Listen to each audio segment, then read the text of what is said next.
किसके लिए झारखंड, कहां झारखंडी और कैसा है ये झारखंड। आज बड़े दुर्भाग्य की बात है कि 25 सालों के बाद भी झारखंड सरकार स्थानीय नीति को परिभाषित नहीं कर पाई है।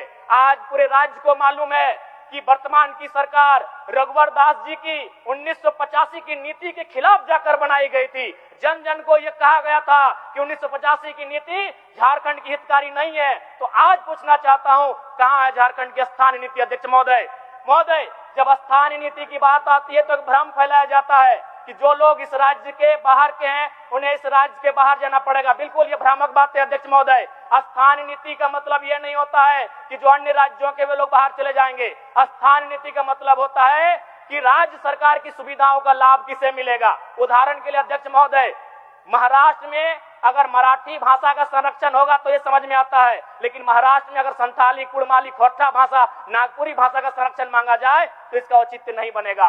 अगर केरल में ओणम और तमिलनाडु में पोंगल त्योहार की छुट्टी दी जाती है तो ये समझ में आता है। ठीक उसी प्रकार अगर झारखंड में उनकी छुट्टी मांगी जाएगी तो इसका औचित्य नहीं बनता है। तो स्थानीय नीति का मतलब होता है उस राज्य के लिए। महोदय, अगर स्थानीयता नहीं होती तो मान के चलिए पुलिस की बहाली निकलती और पूरा इंडिया एक होता तो पूरे हिंदुस्तान में पंजाब के लोगों का ज्यादा सिलेक्शन होता पुलिस में।